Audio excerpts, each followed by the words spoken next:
Assalamualaikum, dear viewers. Welcome to my channel. আজকে most common phrases and idioms এ পর্যায়ে দুইটা ফ্রেজ শিখব। একটা হলো with flying colours. With flying colours এর বাংলা হচ্ছে বিজয় গৌরবে। বিজয় গৌরবে যদি বলা হয় প্রধানমন্ত্রী সম্প্রতি চীন থেকে বিজয় গৌরবে দেশে ফিরেছেন, হ্যাঁ, তাহলে আমরা লিখব দি প্রাইম মিনিস্টার রিটার্ন হোম। কোথা থেকে? চীন থেকে। ফ্রম চায়না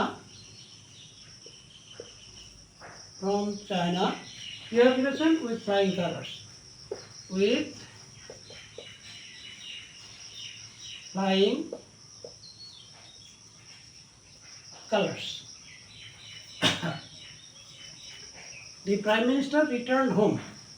প্রধানমন্ত্রী দেশে ফিরেছেন। ফ্রম চায়না, চীন থেকে, উইথ ফ্লাইং কালার্স, বিজয় গৌরবে। তাহলে এখানে উইথ ফ্লাইং কালার্স মানে হচ্ছে বিজয় গৌরবে।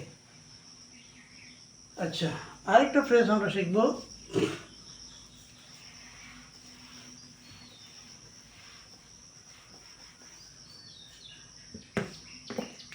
সেটা হলো ইয়েলো ডগ।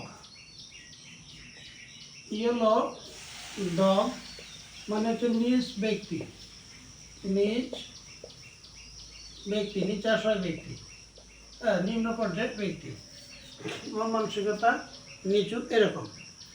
যদি বলা হয় যে তার মতো এমন নিজ ব্যক্তি আমি আর কখনো দেখি নাই, তার মতো এমন নিচাশয় ব্যক্তি আমি আর দেখি নাই, তাহলে আমরা লিখবো আই হ্যাভ নেভার সিন। কি দেখেন? এরূপ নিজ ব্যক্তি, সাস এ কি নিজ ব্যক্তি, ইয়েলো ডগ, হ্যাঁ। I have never seen such a yellow dog like him, তার মতো, like him. I have never seen, আমি কখনো দেখি নাই।